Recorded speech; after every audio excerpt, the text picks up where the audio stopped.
আসসালামু আলাইকুম। ইস্তাম্বুল থেকে আপনাদের সাথে আছি। আমি সরোয়ার আলম। গত দিন অ্যা ইরানের সর্বোচ্চ নিরাপত্তা কর্মকর্তা অথবা ইরানের সুপ্রিম নিরাপত্তা কাউন্সিলের প্রধান আলী লারজানিকে হত্যার পরে গতরাতে ইরান এই হত্যার প্রতিশোধ নেয়ার ঘোষণা দিয়েছে এবং গতরাতে ইসরায়েলে ব্যাপক পরিমাণে হামলা করেছে। এই হামলায় ইসরায়েলের বক্তব্য অনুযায়ী কমপক্ষে ২ জন নিহত হয়েছে। ইসরায়েলের তেল আবিবের প্রধান ট্রেন স্টেশনে হামলা করেছে। হামলার পরে ট্রেন স্টেশনে থাকা একটা ট্রেনেও ক্ষতি উম চিহ্ন দেখা গেছে। স্টেশনটি মোটামুটি ক্ষতিগ্রস্ত হয়েছে। তবে পুরো যে স্টেশন একেবারে ধ্বংস হয়ে গেছে বিষয়টা সেরকম না। আর ইসরায়েলের আরো কিছু জায়গায় হামলা হয়েছে। ওদিকে শুধুমাত্র ইরানের সুপ্রিম নিরাপত্তা কাউন্সিলের প্রধানই না, তার উপপ্রধানেরও হত্যার কথা নিশ্চিত করেছে ইরান। অর্থাৎ নিরাপত্তা কাউন্সিলের প্রধান এবং উপপ্রধান দুজনই নিহত হয়েছেন। ওদিকে ইরানের বিপ্লবী গার্ডের স্পেশাল ফোর্স, এই স্পেশাল ফোর্সের প্রধান নিহত হওয়ার কথা ইরান নিশ্চিত করেছে। অর্থাৎ ইরানের যে গত রাতে ইসরায়েল দুজনের কথা বলেছে, সেই দুজনের সাথে আরো একজন, ৩ জনের মৃত্যুর কথা নিশ্চিত করেছে ইরান। বাসিস ফোর্স হচ্ছে ইরানের মানে সবচাইতে চৌকস একটা কমান্ডো ফোর্স। এই ফোর্স বিভিন্ন ক্ষেত্রে ইরানের অনেকগুলো চৌকস যে অভিযান সেটা তারা পরিচালনা করেছে। সুতরাং এই ফোর্সের কমান্ডারকে হত্যা করা, এটার মানে হচ্ছে আমেরিকা যে একটা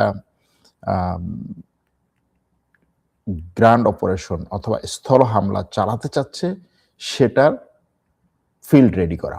কিন্তু আলী লারজানিকে হত্যা করা, যেটা ইসরায়েল সরাসরি বলেছে যে আমরা তাকে হত্যা করেছি, এই আলী লারজানিকে হত্যা করা আসলে ভিন্ন একটা বার্তা দেয়।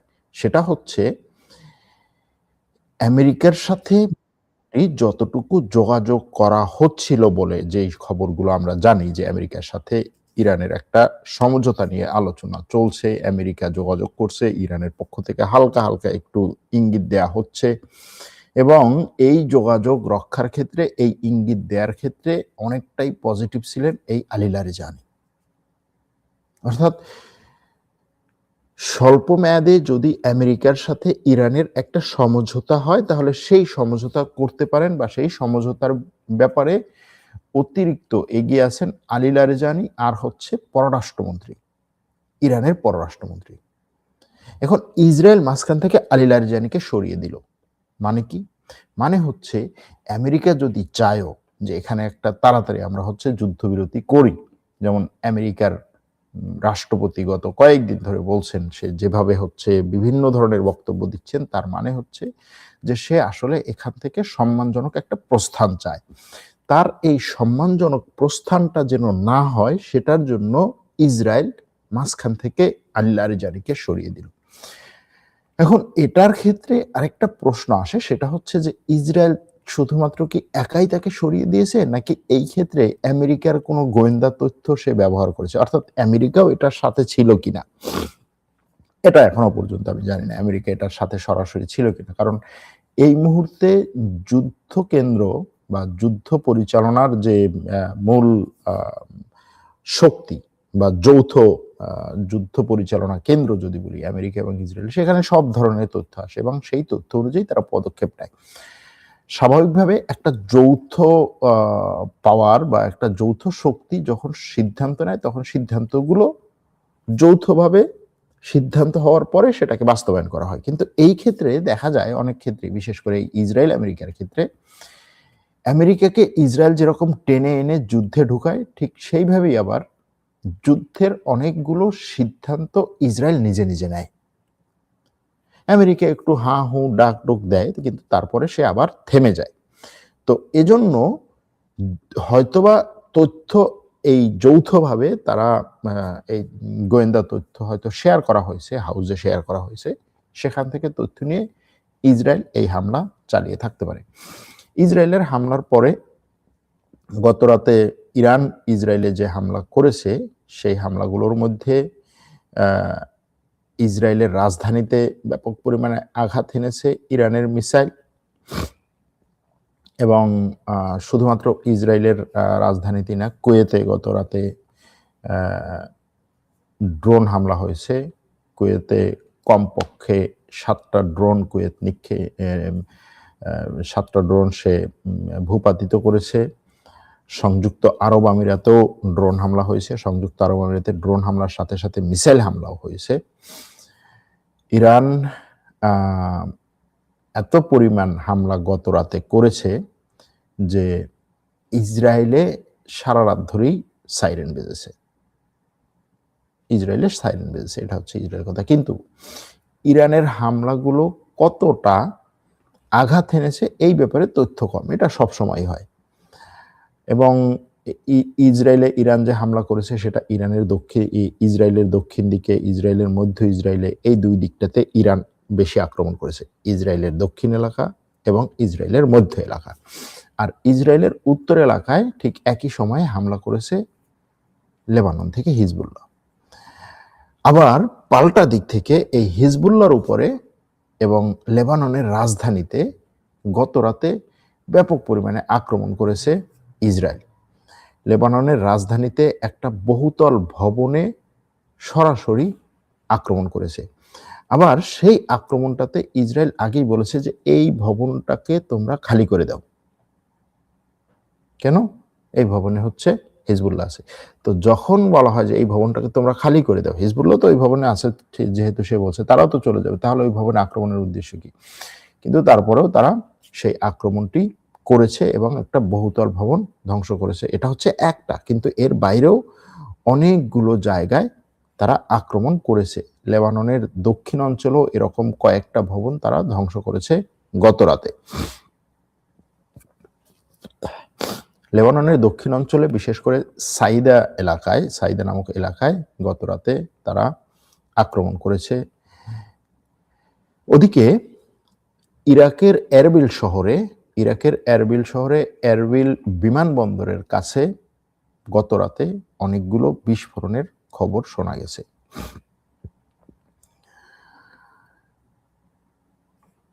ইসরায়েল লেবাননের আরো কিছু এলাকায়, দাহিয়ে এলাকায়, লেবাননের রাজধানীর উত্তর অঞ্চল, দক্ষিণ অঞ্চল, এই দুই দিকে, এবং লেবাননের দক্ষিণ অঞ্চলে লাতিনা নদীর দক্ষিণ দিকে তারা ব্যাপক পরিমাণে স্থল হামলাও চালাচ্ছে। শুধুমাত্র রাজধানীতে একটা আক্রমণে 6 জন মানুষ, লেবাননের রাজধানীতে একটা আক্রমণে 6 জন মানুষ নিহত হওয়ার খবর পাওয়া গেছে, এটা বলছে লেবাননের স্বাস্থ্য মন্ত্রণালয়। সৌদি আরবে গত রাতে মিসাইল এবং ড্রোন হামলা হয়েছে, কমপক্ষে একটা মিসাইল এবং 13টা ড্রোন সৌদি সরকার বা সৌদির প্রতিরক্ষা মন্ত্রণালয় ভূপাতিত করার কথা দাবি করেছে। ইরানের হামলায় রামাত গান, তেল আবিবের কাছাকাছি, ইসরায়েলের তেল আবিবের কাছাকাছি রামাত গান এলাকায় 2 জন মানুষ নিহত হওয়ার কথা স্বীকার করেছে ইসরায়েল।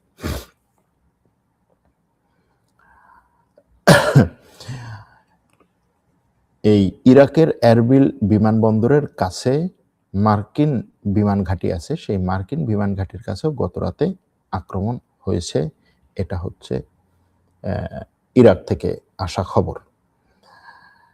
এই পাল্টা আক্রমণের মধ্যে আরেকটা খবর আছে, যে খবরটা একটু গুরুত্বপূর্ণ, সেটা হচ্ছে ইরানের বুশেহের নামক যে জায়গাটি, বুশেহের শহরটি হচ্ছে, আপনারা এখন খার্ক দ্বীপটাতে খুব ভালো করে চিনেন, এই খার্ক দ্বীপের কাছে হচ্ছে বুশেহের। এই বুশেহেরের কাছে ইরানের খার্ক দ্বীপ, এই খার্ক দ্বীপের বুশেহেরের কাছে একটা বুশেহেরে একটা হচ্ছে পরমাণু স্থাপনা আছে ইরানের, সেই পরমাণু স্থাপনার কাছে হামলা হয়েছে। পরমাণু স্থাপনা হয়েছে কিনা নিশ্চিত না, কিন্তু পরমাণু স্থাপনার কাছে হামলা হয়েছে। এই পরমাণু স্থাপনা যদি হামলা হয়, এই পরমাণু স্থাপনায় যে পরিমাণ ইউরেনিয়াম আছে, সমৃদ্ধ করা ইউরেনিয়াম, সেটার যদি বিস্ফোরণ ঘটে আর কি, এই সমৃদ্ধকরণ ইউরেনিয়ামে, তাহলে চেরনোবিলের যে ঘটনা আমরা জানি, যে সেখানে বিস্ফোরণের পরে ব্যাপক একটা বিপর্যয় নেমে এসেছিল, এটা সেই বিস্ফোরণের চেয়েও বা সেই চেরনোবিল দুর্যোগের চেয়েও অনেক বড় একটা দুর্ঘটনা হতে পারে যদি এই পরমাণু স্থাপনায় আক্রমণ হয়। সুতরাং এটা একটা সন্দেহের ব্যাপার বা এটা একটা শঙ্কার ব্যাপার যে ইসরায়েল যদি নিজে পরমাণু অস্ত্রে আক্রমণ না করেও বরং আমেরিকাকে দিয়ে ইরানের এই পরমাণু স্থাপনায়, বিশেষ করে বুশেহের পরমাণু স্থাপনায় যদি বড় ধরনের বিস্ফোরণ ঘটাতে পারে, তাহলে দেখা যাবে যে এই অঞ্চলে বিশাল একটা বিপর্যয় হবে। সেটার হয়তো কিছুটা দায় ইসরায়েলের উপরে বা আমেরিকার উপরে পড়বে, কিন্তু তারপরে এটা হচ্ছে আমরা আক্রমণ করেছি, তার ওইখানে পরমাণু অস্ত্রে বিস্ফোরণ ঘটেছে, পরমাণু স্থাপনায় বিস্ফোরণ ঘটেছে, এইগুলো তো আসলে আমরা জানি না, অথবা তারা এটার দায় স্বীকার নাও করতে পারে। এরকম একটা অবস্থা করার সম্ভাবনা হয়তোবা থাকতে পারে, এরকম অনেকেই মনে করছেন। আর এর বাইরে হরমুজ প্রণালী বন্ধ, আমেরিকা বিভিন্নভাবে তার মিত্রদেরকে এই যুদ্ধে টেনে আনতে চাইছে, তারা আসছে না। আমেরিকার মধ্য থেকে আমেরিকার জাতীয় সন্ত্রাস বিরোধী সংস্থার প্রধান গতরাতে এই ইরানের যুদ্ধ নিয়ে, ইরান যুদ্ধ যে আসলে আমেরিকার জন্য কোনো পজিটিভ জিনিস বয়ে আনবে না, এটা যে ইরানের জন্য, এটা আমেরিকার জন্য যে সঠিক না, ইরান আমেরিকার জন্য যে কোনো ধরনের হুমকি না, ইরান আমেরিকাতে কোনো ধরনের আক্রমণ করার পরিকল্পনা করছে না, এইগুলো বলে তিনি তার পদ থেকে পদত্যাগ করেছেন। এবং এরকম ঘটনা হয়তো আরো দুই একটা আসতে পারে যদি এই যুদ্ধ দীর্ঘায়িত হয় এবং ইরান যদি হরমুজ প্রণালী বন্ধ করে রাখে। কিন্তু প্রশ্ন হচ্ছে, আমেরিকা এবং ইসরায়েল যেভাবে ইরানের এই ধর্মীয় নেতাদেরকে বা রাজনৈতিক নেতাদেরকে, বিভিন্ন বড় বড় সংস্থার প্রধানদেরকে হত্যা করছে, এই পরিস্থিতিতে ইরান কতটা টিকে থাকতে পারবে বা কতটা এই যুদ্ধ চালিয়ে যেতে পারবে? কারণ যুদ্ধ চালিয়ে যাওয়া মানে হচ্ছে চেইন অফ কমান্ড। এখন ইরানের কথা হচ্ছে, আমাদের ইসলামিক রিপাবলিক বা ইসলামিক রেজিম আমরা যেইভাবে প্রতিষ্ঠা করেছি, তাতে আমাদের হচ্ছে শীর্ষ কর্মকর্তাটা মারা গেলেও তার পরবর্তীতে তারা যারা আসবে তারা হচ্ছে এটাকে পরিচালনা করতে পারবে। এবং এটা জেনেই আমেরিকা এবং ইসরায়েল ওই শীর্ষ কর্মকর্তা বা তার ডেপুটি বা তারপরে যারা আছে, অর্থাৎ ফার্স্ট, সেকেন্ড, থার্ড, 3 ধাপে যারা আছে, এদেরকে শেষ করতে চাইছে বা এদেরকে শেষ করে দিচ্ছে, এরকম একটা অবস্থা। ওদিকে ইরানের সর্বোচ্চ ধর্মীয় নেতা মুজতবা খামেনেই কোথায় আছেন, এটা নিয়ে ট্রাম্প ব্যাপক পরিমাণে হচ্ছে একটা ভাইব তৈরি করার চেষ্টা করছেন। তার কথা হচ্ছে যে ইরানের সর্বোচ্চ ধর্মীয় নেতা হয়তো আহত অথবা দেশের মধ্যেই নাই, তারপরে হচ্ছে সে হয়তোবা নিহত, এই ধরনের কথা। কিছু কিছু গণমাধ্যম, কিছু কিছু মিডিয়া এ ধরনের খবর করেছে যে সে মস্কোয় গিয়ে, অর্থাৎ রাশিয়ার রাজধানীতে গিয়ে তারপরে চিকিৎসা নিচ্ছে, এত বেশি আহত। রাশিয়ায় থাকা ইরানের দূতাবাস এবং ইরানে থাকা রাশিয়ার দূতাবাস, এরা খবরটাকে নাকচ করেছে যে না, সে মস্কোতে যায় নাই, সে রাশিয়াতে যায় নাই, এরকম কোনো পরিস্থিতি হয় নাই। এটাকে এইভাবে হচ্ছে তারা নিশ্চিত করেছে বা নাকচ করেছে খবরটাকে। এখন আরো একটা যে ঘটনা, সেটা হচ্ছে সেই একই জিনিস যে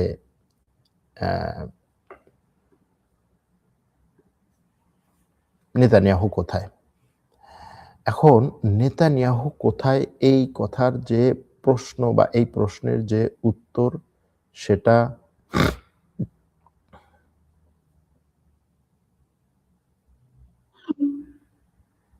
একটা খবর আসছে, আমি একটু খবরটা পড়ি, তারপরে দেখি।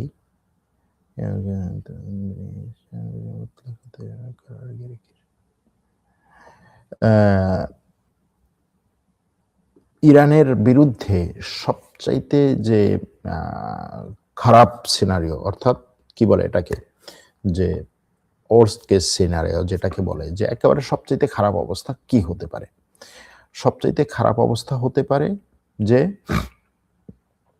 ইরান এবং হিজবুল্লাহ এবং ইরানের যে অন্যান্য প্রক্সি সংগঠন, যেটাকে ইরান তার এই অ্যাক্সেস অফ রেজিস্ট্যান্স বলে, অর্থাৎ প্রতিরোধ অক্ষ, এই পুরোটা ধ্বংস হয়ে যাওয়া, এটা হচ্ছে ইরানের জন্য মানে একেবারে সবচাইতে খারাপ সিনারিও। এবং সেটা ধ্বংস হয়ে গেলে হিজবুল্লাহর সামরিক শক্তি শেষ হয়ে যাবে, লেবাননের দক্ষিণাঞ্চল ইসরায়েল দখল করে নিবে, লেবাননের সরকার হিজবুল্লাহকে নিষ্ক্রিয় করবে, এরপরে ইরাকে আমেরিকার কিছু সৈন্য আসবে, ইরাকের সরকারের সাথে একত্রে ইরাকে থাকা যে হাসদি সাব্বি তাদেরকে নিষ্ক্রিয় করবে, ইরান রেজিম চেঞ্জ হবে বা ইরানকে একেবারে শক্তিহীন করে ফেলবে, এরকম একটা পরিস্থিতি হচ্ছে ইরানের জন্য সবচেয়ে খারাপ পরিস্থিতি, তাই না? এখন এই সবচেয়ে খারাপ পরিস্থিতিতে এটা আসলে মানে খুবই কঠিন একটা কাজ, অসম্ভবের কাছাকাছি একটা কাজ। কিন্তু তারপরেও যদি এটা হয় এরকম, তাহলে এই পরিস্থিতিতে কি হতে পারে বা এর চেয়ে খারাপ আর কোনো পরিস্থিতি আছে কিনা? এর চেয়ে খারাপ পরিস্থিতি হচ্ছে যে ইরানের সাথে মধ্যপ্রাচ্যের যে উপসাগরীয় দেশগুলো আছে, সেই দেশগুলো যদি আমেরিকা ইসরায়েলের হয়ে ইরানের সাথে সরাসরি একটা যুদ্ধে লাগে, মানে আমেরিকা এবং ইসরায়েলের দিক থেকে পজিটিভ সিনারিও বা সবচাইতে ভালো সিনারিও হচ্ছে কি যে ইরান শেষ হয়ে যাবে, হিজবুল্লাহ শেষ হয়ে যাবে, ইরানের প্রক্সিগুলো শেষ হয়ে যাবে এবং তারা এখানে শান্তিতে এই মধ্যপ্রাচ্যের আরব দেশগুলোর সাথে ঢোল তাবলা বাজিয়ে আনন্দ ফুর্তি করে জীবনযাপন করবে, এই তো। কিন্তু যদি এরকম হয় যে ইরানের পক্ষ হয়ে ইয়েমেনের হুথিরা বাব আল মানদেব বন্ধ করে দিল, বাব আল মানদেব বন্ধ করা মানে হচ্ছে হরমুজ প্রণালীর বাইরে থেকে যতটুকু তেল গ্যাস আসতো, ধরেন হরমুজ প্রণালীর বাইরে থেকে কোত্থেকে, ওমান থেকে আসা সম্ভব, সৌদি আরবের এক অংশ থেকে আসা সম্ভব, সৌদি আরবের ওই অংশ অবশ্য বাব আল মানদেবে আটকা পড়বে না। তারপর সংযুক্ত আরব আমিরাতের এক অংশ থেকে ওমান হয়ে সেখান থেকে পাইপলাইন দিয়ে আনা সম্ভব, সেই পণ্যগুলো এখানে আটকা পড়বে। আবার চীন থেকে যে সমস্ত পণ্য সুয়েজ খাল হয়ে, লোহিত সাগর হয়ে সুয়েজ খাল হয়ে ইউরোপে যায়, সে পণ্যগুলো এখানে আটকা পড়বে, এটা ব্যবহার করতে পারবে না। যদি এটা হয় তাহলে এই অবস্থায় মধ্যপ্রাচ্যের দেশগুলো তাদের নিজেদের স্বার্থের জন্য এই যুদ্ধে তখন তারা জড়িত হতে বাধ্য হবে। যেমন ধরুন মিশর এই যুদ্ধে তখন জড়িত হতে বাধ্য হবে। মিশর এমনিতেই করোনা ভাইরাসের পর থেকে তার এই যে সুয়েজ খালে ব্যাপক পরিমাণে হচ্ছে তার রেভিনিউ কম আসতেছে, এরপরে এর আগে যে যুদ্ধ হলো সেই যুদ্ধে সে ব্যাপক পরিমাণে একটা ক্ষতির সম্মুখীন হয়েছে, এগুলো তো আছে। কিন্তু তারপরেও যদি তার পরিস্থিতিটা এরকম হয় যে সে ইয়া করতেছে, কি বলে, এই বাব আল মানদেব বন্ধ করে দিল, তখন মিশরকে নিজের মতো করে একেবারে সরাসরি এই যুদ্ধে অংশ নিতে হবে। সংযুক্ত আরব আমিরাত তখন এই যুদ্ধে অংশ নিবে, আরো অনেকগুলো দেশ, আশেপাশের অনেকগুলো দেশ তখন এই যুদ্ধে। এই পরিস্থিতি হলে যে বিষয়টা হবে সেটা হচ্ছে যে যুদ্ধটা একটা ব্যাপক পরিমাণে আঞ্চলিক যুদ্ধে রূপ নেবে। আর এই যুদ্ধটা তখন যদি আঞ্চলিক রূপে যুদ্ধে রূপ নেয়, তাহলে এটার সাথে তখন রাশিয়া বলেন, চীন বলেন, তুরস্ক বলেন, আরো কিছু দেশ বলেন, তারাও তখন এটার সাথে যুক্ত হতে বাধ্য হবে।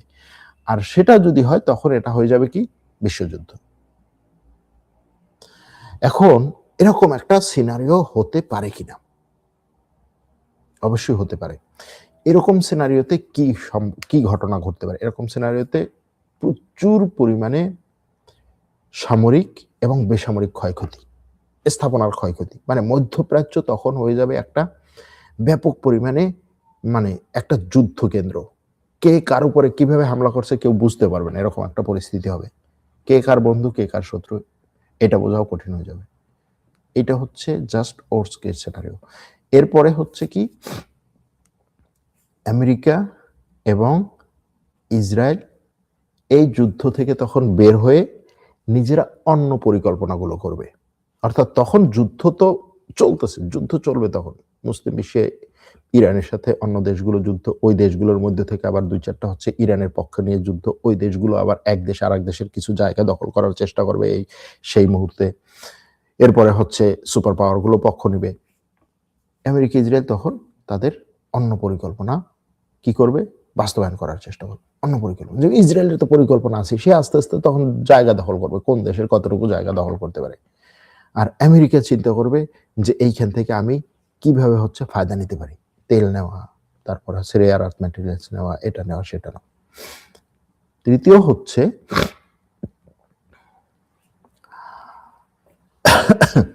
এরকম একটা যুদ্ধে এই মধ্যপ্রাচ্যের দেশগুলো, সব দেশগুলো শুধুমাত্র আমেরিকার কাছেই না, তখন ইসরায়েলের কাছেও অস্ত্রের জন্য হাত পাততে বাধ্য হবে। ইসরায়েলের কাছে বাধা হয়ে যাবে তখন, যে তোমাকে আমি এতগুলো অস্ত্র দিচ্ছি, তোমার অস্ত্র দরকার, আর কেউ তোমাকে অস্ত্র দিতে পারছে না, এরকম একটা অবস্থা হবে। আর এরকম একটা অবস্থা হলে শুধুমাত্র অস্ত্র দেওয়াই না, ওই সমস্ত দেশও তখন বিভিন্ন ধরনের অস্ত্র নিজেরা তৈরি করতে শুরু করবে। আর সেটা হবে এই অঞ্চলে ব্যাপক পরিমাণে একটা অস্ত্রের প্রতিযোগিতা। এবং তখন দেখা যাবে চীন, রাশিয়া সবাই সবার কাছে অস্ত্র বিক্রি করছে, মানে তার প্রতিপক্ষের কাছেও তারা তখন অস্ত্র বিক্রি করবে, এরকম একটা পরিস্থিতি হবে। চতুর্থ হচ্ছে, ইসরায়েল সেই সুযোগে মসজিদে আকসাকে দখল করে নেবে।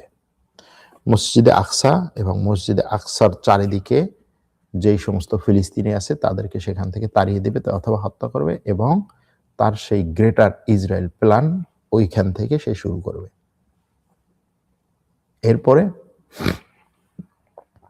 মুসলিম বিশ্ব এর বিরুদ্ধে ঐক্যবদ্ধ হবে না, মুসলিম বিশ্বের মধ্যে অনৈক্য আরো বাড়বে। এবং গত 100 বছরে মুসলিম বিশ্ব যে মোটামুটি যতটুকু টেকনোলজি বলেন, তারপরে হচ্ছে হিউম্যান পাওয়ার বলেন, হিউম্যান রিসোর্স বলেন, এগুলোর দিকে সে এগিয়েছিল, অর্থনৈতিকভাবে একটা সমৃদ্ধির দিকে এগিয়েছিল যে দেশগুলো, এবং সেগুলো দিয়ে মুসলিম বিশ্বের অন্যান্য গরিব দেশগুলো যতটা উপকৃত হয়েছিল সেটা একেবারেই তলানিতে যাবে। এবং মুসলিম বিশ্ব কি হবে, সেখানে আরো বেশি দ্বিধাবিভক্ত হয়ে পড়বে, দ্বিধাবিভক্ত হয়ে পড়বে। সুতরাং এই যে ব্যাপারগুলো, এগুলো হচ্ছে জাস্ট বেসিক যে ফলাফলগুলো, কিন্তু এই বেসিক ফলাফলগুলোর বাইরেও আরো গভীরে যদি যাওয়া যায়, তাহলে আরো বিভিন্ন ধরনের ফলাফল খুঁজে খুঁজে বের করা সম্ভব, ল্যাবে যদি আপনি বসে বসে হচ্ছে স্টাডি করেন। কিন্তু নেতানিয়াহু এবং ট্রাম্প তখন কি হবে, তারা এখান থেকে সবচাইতে বেশি ফায়দা পাবে। তখন তারা বলবে যে দেখো, এরকম একটা যুদ্ধ যে হবে, এরকম একটা পরিস্থিতি যে ইরান করবে, এটাই তো আমরা বলেছিলাম তোমাদেরকে। সুতরাং এরকম একটা বড় ধরনের যুদ্ধে ইরানের হাতে যেন পরমাণুস্ত্র না থাকে, সেটার জন্যই আমরা এই যুদ্ধটা করেছি। তারা এইভাবে যাবে, সেটার জন্যই আমরা এই যুদ্ধটা করেছি, এবং এই যুদ্ধের ক্ষেত্রে আমাদেরকে সাপোর্ট দেওয়া দরকার, আমরা আরো বেশি দিন ক্ষমতায় থাকা উচিত আমাদের।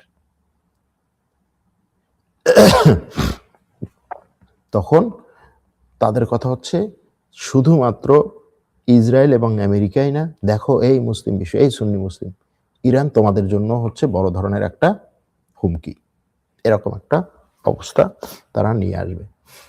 এখন এই যে এই ধরনের একটা সিনারিও বা এই ধরনের একটা পরিস্থিতি হতে পারে কিনা, দেখেন, যুদ্ধ এমন একটা জিনিস যেইখানে আপনি আজকে যেটা ঘটেছে আগামীকালকে কি ঘটবে আপনি প্রেডিক্ট করতে পারেন না, এরকম একটা অবস্থা। বিশেষ করে যেইখানে ট্রাম্প এবং নেতানিয়াহুর মতো দুজন ব্যাপক পরিমাণে উগ্র ব্যক্তি এই যুদ্ধ পরিচালনা করছে, সব ধরনের ডক্ট্রিন এবং সব ধরনের সব ধরনের সামরিক কৌশল এবং হিসাব নিকাশকে সাইড করে। সেহেতু এইখানে যদি তাদের আলটিমেট টার্গেট হচ্ছে যে শেষ পর্যন্ত আমরা যত যাই হোক ইরানকে শেষ করেই দেবো, এই টার্গেটই যদি হয়, তখন ইরানও এই ক্ষেত্রে যে আমার এইখান থেকে যত যা শেষ করা যায়, কারণ তার নিজের বাঁচার জন্য তার আশেপাশে যত ধরনের হুমকি আছে সেগুলোকে সে শেষ করতে চাইবে, এবং তার যত ধরনের প্রক্সি আছে, যেমন ধরেন বাহরাইনের প্রক্সি বলেন, এরপরে হচ্ছে ইয়েমেনের প্রক্সি বলেন, তারপরে আফগানিস্তানে বলেন, পাকিস্তানে বলেন, ভারতে বলেন, এই সমস্ত দেশে যারা আছে সবগুলো অ্যাক্টিভ হবে। আফ্রিকার অনেকগুলো দেশ আছে, সবগুলো অ্যাক্টিভ হবে, সিরিয়াস টাইপের অ্যাক্টিভ হবে। তখন এখনো পর্যন্ত সে অ্যাক্টিভ করে নাই, এই জিনিসগুলো অ্যাক্টিভ হবে, এবং এই জিনিসগুলো তখন একটা বড় ধরনের মানে যুদ্ধ, বিশ্বযুদ্ধ নিয়ে আসতে পারে। প্রশ্ন, তাহলে এটা কি মুসলমানদের সাথে ইহুদি নাসারাদের একটা ধর্মযুদ্ধ হবে না? হবে না। ইহুদি নাসারারা এটাকে ধর্মযুদ্ধ হিসেবে দেখলেও মুসলমানরা এটাকে তখন ধর্মযুদ্ধ হিসেবে দেখবে না, কারণ হচ্ছে সুন্নি মুসলিম রাষ্ট্রগুলো হচ্ছে ইহুদি নাসারাদের পক্ষে। তখন এক পক্ষে হচ্ছে ইরান, ইরানের সাথে হয়তো চীন, রাশিয়া বা আরো দুই একটা দেশ, আরেক পক্ষে হচ্ছে ইহুদি নাসারা এবং মধ্যপ্রাচ্যের মুসলিম দেশগুলো। আর মধ্যপ্রাচ্যের মুসলিম দেশগুলো যদি সরাসরি যুদ্ধে নামে তাহলে সেই যুদ্ধের বিরুদ্ধে ছোটখাটো মুসলিম দেশগুলো দাঁড়াবে না, কারণ মধ্যপ্রাচ্যের মুসলিম দেশগুলোর কাছ থেকে তারা অনেক নুন খেয়েছে।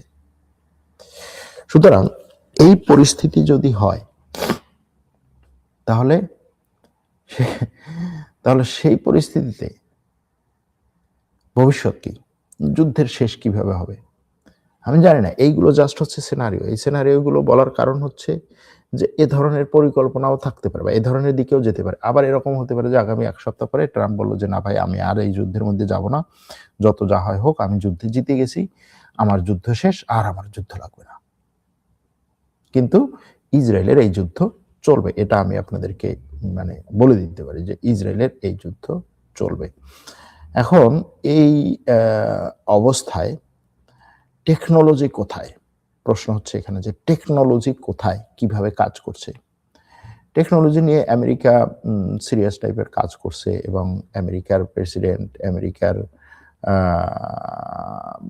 সবকিছু, ইসরায়েলের সবকিছু এখানে কাজ করছে, কিন্তু একটা জায়গায় এসে তারা আটকে পড়ছে, সেটা হচ্ছে হরমুজ প্রণালী। আমার কাছে মনে হয় যে ইরানের কাছে যদি এই হরমুজ প্রণালীর মতো একটা স্ট্র্যাটেজিক জিনিস না থাকতো তাহলে এই যুদ্ধ হয়তো এতদিনে ভিন্ন দিকে মোড় নিত। ইরান একেবারে স্যারেন্ডার করার মতো পরিস্থিতিতে চলে যেত হয়তোবা। কিন্তু হরমুজ প্রণালীর কারণে এখন এটা হচ্ছে না। সিরিয়াস টাইপের স্ট্র্যাটেজিক একটা কাজ। এখন ট্রাম্পের যে কয়েকজন ধর্মগুরু আছে, যাদের কাছ থেকে ট্রাম্প এই ধরনের সিদ্ধান্তগুলো নেয়ার ক্ষেত্রে করে আর কি পরামর্শ নেয়, তারা কি বলছে? তারা বলছে যে এই অপারেশনটা বা এই যুদ্ধটা হচ্ছে তাদের প্রতীক্ষিত যে বিশাল সর্বশেষ যে যুদ্ধ, যে যুদ্ধের পরে হচ্ছে আর বিশ্বে আর কোনো অশান্তি থাকবে না, সেই যুদ্ধের হচ্ছে শুরু। এবং সেই যুদ্ধের শুরু যে মহান ব্যক্তি, মহান নায়ক নিয়ে আসবেন, সে হচ্ছে ট্রাম্প। এবং এই যুদ্ধে কি হবে, তাদের কথা হচ্ছে যে এই যুদ্ধ যদি এভাবে চলে তাহলে রাশিয়া, ইরান, তুরস্ক, এই 3 দেশের বিরুদ্ধে আমেরিকা এবং ইসরায়েল আরো বড় যুদ্ধ পরিচালনা করবে। ভবিষ্যৎবাণী এটা হচ্ছে তাদের। এবং সেই যুদ্ধ পরিচালনা করার সময় রাশিয়া, ইরান এবং তুরস্কে একত্রে ভূমিকম্প হবে। সেই ভূমিকম্পে এই 3 দেশের 3 ভাগের 1 ভাগ মাটির নিচে দেবে যাবে। এবং মাটির নিচে যদি দেবে যায় তাহলে ঈশ্বর বাকি যে জায়গাগুলো আছে সেগুলোর উপরে পাথর নিক্ষেপ করবে। পাথর নিক্ষেপ করে এই দেশগুলোকে ঈশ্বর ধ্বংস করবে। কেন ধ্বংস করবে? কারণ এই 3 দেশ ইসরায়েলের ধ্বংস চায়। সুতরাং ইসরায়েলের ধ্বংস যারা চায় তাদেরকে এভাবেই হচ্ছে এই যুদ্ধ যদি কন্টিনিউ হয়, বড় হয়, তাহলে এভাবে ঈশ্বর এই 3 দেশকে ধ্বংস করে দিবে। এবং ঈশ্বর এখন তার অস্ত্রগুলো রাশিয়া এবং চীনের জন্য, রাশিয়া এবং তুরস্কের জন্য প্রস্তুত করতেছে। এটা কে বলছে? এটা বলছে ট্রাম্পের যে ধর্মীয় পাদ্রী জন হেগ। সে এই গত পরশুদিন খুব সম্ভবত নতুন করে ওয়াজ করেছে। সেই ওয়াজে এটা হচ্ছে তার বক্তব্য। ওই যেটা বললাম যে তারা এটাকে ধর্মযুদ্ধ হিসেবে দেখছে, ধর্মযুদ্ধের প্রস্তুতি হিসেবে দেখছে। কিন্তু এইদিকে যেহেতু মুসলমানরা এখন 2 ভাগে, ইরানের বিরুদ্ধে সুন্নি মুসলিমরা হচ্ছে ইসরায়েল এবং আমেরিকার পক্ষে, বা মধ্যপ্রাচ্যের মুসলিম দেশগুলো, তারা এটাকে ধর্মযুদ্ধ হিসেবে দেখছে না। এই হচ্ছে পরিস্থিতি। এই পরিস্থিতিতে শেষ করার আগে গত রাতে কি ঘটেছে সেটাকে জাস্ট 18তম দিনের সারসংক্ষেপটা বলে দিই। ফাইন্যান্সিয়াল টাইমসের মতে যুদ্ধ শুরুর পর থেকে ইরানের খার্গ দ্বীপ দিয়ে প্রতিদিন 16 লাখ ব্যারেল তেল রপ্তানি করেছে, যেটা ইরানে এর আগে যে তেল রপ্তানি করতো তার চেয়ে অনেক বেশি, এবং এর মাধ্যমে ইরান ব্যাপক পরিমাণে রেভিনিউ পেয়েছে। ডোনাল্ড ট্রাম্প ইরানের হামলা চালানোর কয়েক ঘন্টা পর তার অন্যতম প্রিয় ইনফ্লুয়েন্সার, কট্টর ডানপন্থী কর্মী লুমারকে ফোন করে নিজের প্রশংসা শোনেন। তিনি ফোন করে বলেন যে তুমি আমাকে একটু প্রশংসা করো তো, আমি কি করলাম। তখন সে তাকে ওইভাবে প্রশংসা করে আর কি। এটা শুনে, এটা হচ্ছে ফাইন্যান্সিয়াল টাইমসের কথা। চীন, ইরান, জর্ডান, লেবানন এবং ইরাকে ইরান, জর্ডান, লেবানন এবং ইরাকে মানবিক সহায়তা পাঠানোর ঘোষণা দিয়েছে চীন। চীন বলছে আমি এই সমস্ত দেশে মানবিক সহায়তা পাঠিয়েছি। ইরান তাদের এই যে জ্যেষ্ঠ কর্মকর্তা আলী লারিজানি এবং তার ছেলে আর তার নিরাপত্তার দল এরা সবাই শহীদ হয়েছে, এটা ইরান বলেছে। ইরানের সর্বোচ্চ নেতা মোজতবা খামেনেই মধ্যস্থতাকারীদের মাধ্যমে দেশটির পররাষ্ট্র মন্ত্রণালয়ে পাঠানো প্রস্তাবকে প্রত্যাখ্যান করেছে। অর্থাৎ ইসরায়েল এবং আমেরিকা যে ইসরায়েল না আমেরিকা ইরানের কাছে যে প্রস্তাব পাঠিয়েছে সেটাকে প্রত্যাখ্যান করেছে আলী মোজতবা খামেনেই। পররাষ্ট্র নীতি বিষয়ক এক বৈঠকে তিনি বলেন, এখন শান্তির সময় না, এখন হচ্ছে যুদ্ধের সময়। এটা রয়টার্সের কথা। রয়টার্স একজন জ্যেষ্ঠ ইরানি কর্মকর্তার বরাত দিয়ে এই খবর করেছে। সৌদি আরবের প্রিন্স সুলতান বিমান ঘাঁটি থেকে মার্কিন সেনাদের বহনকারী একটা মেডিকেল এভাকুয়েশন ফ্লাইট জার্মানির রামস্টেইন বিমান ঘাঁটির উদ্দেশ্যে রওনা হয়েছে বলে ধারণা করা হচ্ছে। গতকাল দিনভর দেশটির বিরুদ্ধে ব্যাপক ক্ষেপণাস্ত্র এবং ড্রোন হামলা চালায় ইরান। সেই ড্রোন হামলা চালানোর পরেই এই প্রিন্স সুলতান বিমান ঘাঁটি থেকে মার্কিন সেনাদেরকে নিয়ে যাওয়া হয়। ধারণা করা হচ্ছে প্রিন্স সুলতান বিমান ঘাঁটিতে সৌদি আরবের এই ঘাঁটিটিতে ইরান যে গত 2 দিন ধরে হামলা চালিয়েছে তাতে বহু মার্কিন সৈন্য হতাহত হয়ে থাকতে পারে এবং তাদেরকে চিকিৎসার জন্য জার্মানিতে নিয়ে যাওয়া হচ্ছে। জার্মানি হচ্ছে ইউরোপের ন্যাটোর সদর দপ্তর। ইসরায়েলের দিকে ক্লাস্টার মিসাইল নিক্ষেপ করেছে ইরান গত সারাদিন ধরে এবং সারা রাত ধরে, মানে রাতের বিভিন্ন জায়গায় বিভিন্ন সময় এই হামলা চালিয়েছে এবং বিভিন্ন স্থানে এই আঘাত এনেছে, যার মধ্যে একটা হচ্ছে তার ট্রেন স্টেশন। উপসাগরীয় দেশগুলোর অনেকগুলো দেশে ইরান তার হামলা অব্যাহত রেখেছে। সংযুক্ত আরব আমিরাত, সৌদি আরব, বাহরাইন, কুয়েত এবং কাতারে হামলার খবর পাওয়া গেছে। যুক্তরাষ্ট্র ও ইসরায়েলের হামলা ইরানের উপর অব্যাহত রয়েছে। গত রাতে তারা এটা করেছে। যুক্তরাষ্ট্র বলেছে তারা হরমুজ প্রণালীর কাছে ইরানের উপকূলে হামলা চালিয়েছে। এই যে হরমুজ প্রণালীর কাছে ইরানের উপকূলে হামলা, এটা হতে পারে বুশেহের পরমাণু স্থাপনায় হামলা। ট্রাম্পের অধীনস্থ ন্যাশনাল কাউন্টার টেররিজম সেন্টারের পরিচালক জো কেন্ট ইরানের এই যুদ্ধের কারণে গতকাল পদত্যাগ করেছে, এটা বলেছি। উত্তর ইসরায়েলে ব্যাপক রকেট হামলা চালিয়েছে হিজবুল্লাহ এবং সীমান্তবর্তী শহরগুলোতে হিজবুল্লাহর সাথে ইসরায়েলের সেনাদের সংঘর্ষ অব্যাহত রয়েছে। ওয়াশিংটন পোস্টের মতে ইসরায়েলি জ্যেষ্ঠ কর্মকর্তা মার্কিন কূটনীতিকদের বলেন যে ইরানি বিক্ষোভকারীরা যদি শাসক গোষ্ঠীর বিরুদ্ধে রাস্তায় নামার চেষ্টা করে তবে তাদের গণহারে হত্যা করা হবে। ইসরায়েলি জ্যেষ্ঠ কর্মকর্তা মার্কিন কূটনীতিকদের বলেছেন যে ইরানি বিক্ষোভকারীরা যদি সরকারের বিরুদ্ধে রাস্তায় নামার চেষ্টা করে তাহলে সরকার তাদেরকে গণহারে হত্যা করবে। গত রাতে ইরান বলেছে যে গত রাতে এবং তার আগের রাতে ইরানের সরকারের বিরুদ্ধে ভিন্ন রকম একটা বিক্ষোভ শুরু করেছিল কিছু বিক্ষোভকারী, সশস্ত্র বিক্ষোভকারী, এটা বলেছে এবং তাদেরকে ইরানের নিরাপত্তা বাহিনী নিষ্ক্রিয় করেছে। এই সশস্ত্র বিক্ষোভটা আসলে কিরকম, যেটা আমার কাছে মনে হয় যে ইরানে কিছু সশস্ত্র গোষ্ঠী বা মিলিশিয়া ইরানের বিভিন্ন জায়গায় সরকারি বাহিনীর বিরুদ্ধে মানে গোলাগুলি শুরু করেছিল হয়তোবা, এবং সেটার বিরুদ্ধে ইরান অ্যাকশনে নামছে। সুতরাং এই যে মিলিশিয়াদের দিয়ে ইরানের মধ্যে একটা গৃহযুদ্ধ লাগানোর পরিকল্পনা, সেটাতে আস্তে আস্তে স্টার্ট শুরু করেছে আমেরিকা এবং ইসরায়েল। বাগদাদে মার্কিন দূতাবাস প্রাঙ্গণে ব্যাপক হামলা চালানো হয়েছে। 12 ঘন্টার মধ্যে সেখানে সরাসরি হামলার ঘটনা ঘটেছে বহুবার। হরমুজ প্রণালীর পরিস্থিতি যুদ্ধপূর্ব অবস্থায় আর ফিরে যাবে না, এটা বলছে ইরানের পার্লামেন্টের স্পিকার গালিবাফ। ইউএসএনআই নিউজের মতে মার্কিন বিমানতরী ইউএসএস জেরাল্ড আর ফোর্ড লোহিত সাগর ছেড়ে ক্রিট দ্বীপে মার্কিন নৌঘাটিতে মেরামতের জন্য যাওয়ার প্রস্তুতি নিচ্ছে। লোহিত সাগরে ছিল এটা, সেখানে আগুন লেগে যায়। আগুন লাগার পরে প্রায় 32 ঘন্টা আগুন জ্বলে। প্রথমে বলা হয়েছে যে এই আগুন লন্ড্রি রুম থেকে লেগেছে, কিন্তু আগুন নিভাতে পারে নাই। এখন গ্রিসের একটা দ্বীপে তারা যাচ্ছে।